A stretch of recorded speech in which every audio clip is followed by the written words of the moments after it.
الرحمن الرحيم الحمد لله والصلاة والسلام على رسول الله وعلى آله وصحبه أجمعين أما بعد. Respected brothers and sisters, all praise belongs to Allah subhanahu wa ta'ala who has given us the opportunity to start our day with His house. We ask Allah subhanahu wa ta'ala to grant us the khair and protection for this day. And we ask Allah Azza wa Jal to protect us from all types of evil. Ameen Ya Rabbil Alameen.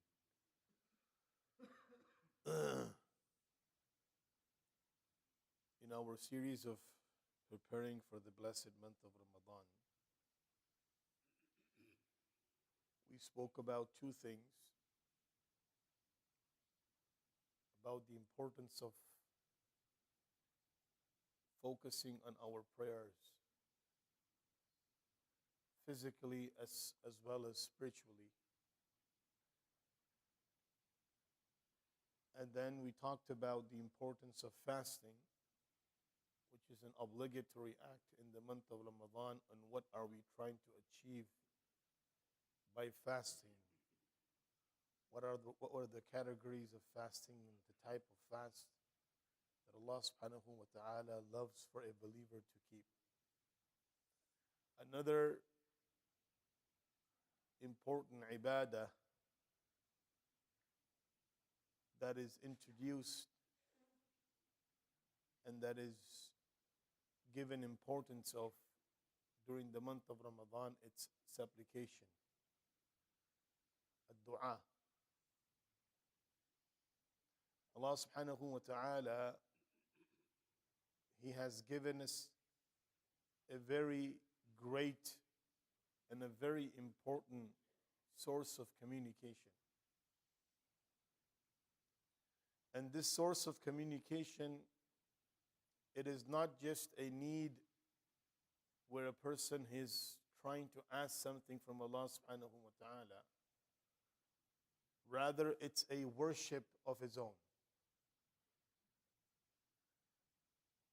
Many of times people think that I will only supplicate when I need something or when I'm seeking protection from something.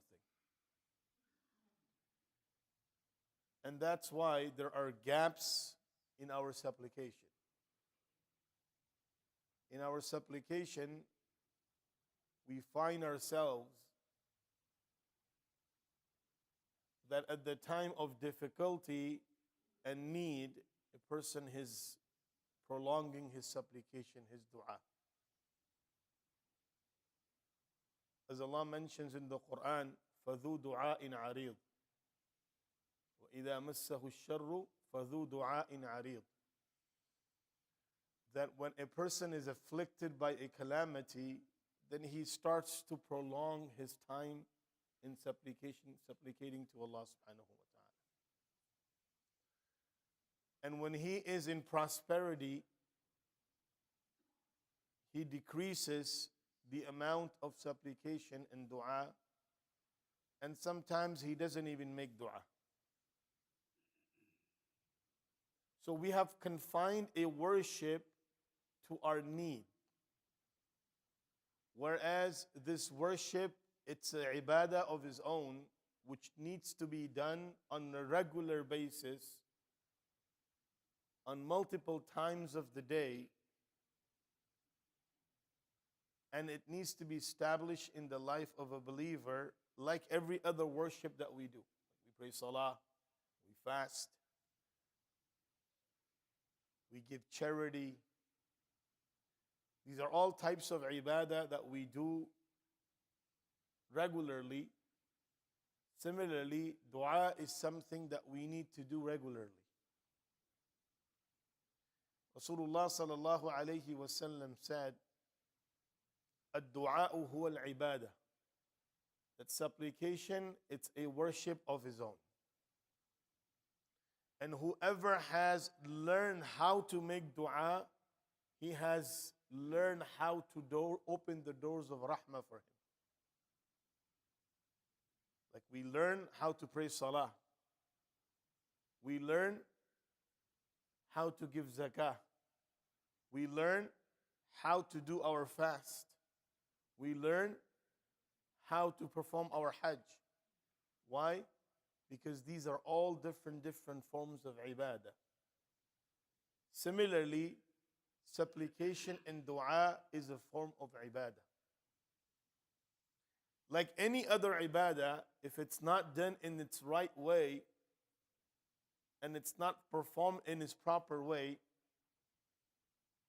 then you don't see the full fruits and the benefits of that action coming into the life of this believer. Similarly, when we don't follow the rules and regulations and etiquettes of supplicating to Allah subhanahu wa ta'ala, then we don't find the fruits of dua coming into our lives, because it brings a lot of virtues.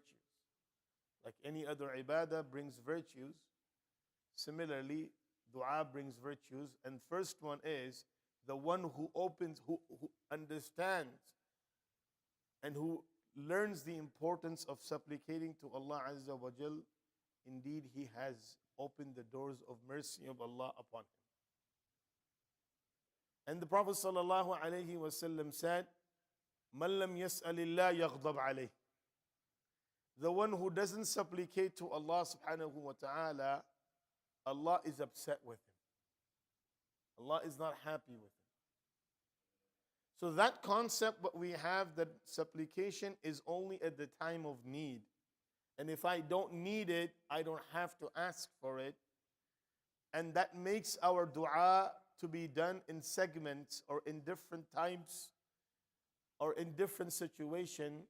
And sometimes a person goes through many days without supplicating to Allah subhanahu wa ta'ala, then he takes himself away from the mercy of Allah subhanahu wa ta'ala. So this is an ibadah not only during the month of Ramadan, but throughout the entire year. In the month of Ramadan, it becomes more effective. Why? Because in the month of Ramadan, Allah Azza wa Jal opens the door of accepting the supplication of this believer multiple times a day.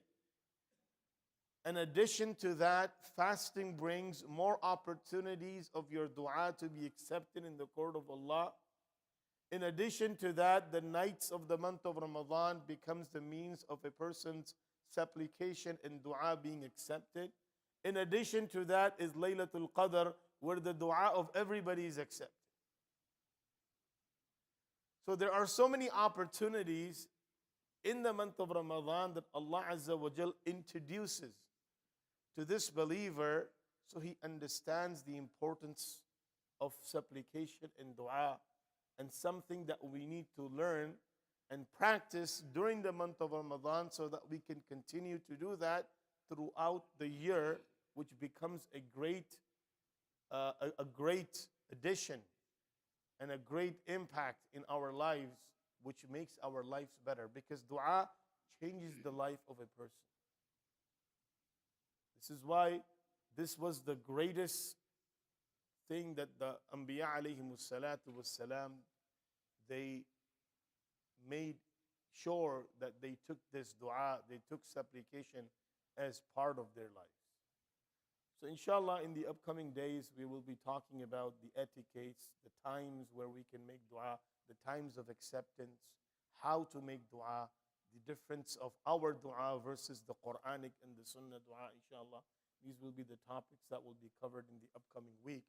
We ask Allah subhanahu wa ta'ala to grant us the understanding and the ability to practice. Ameen ya Rabbil Alameen. Subhanallah wa bihamdihi. Subhanakallahumma wa bihamdik. Wa nashhadu an la ilaha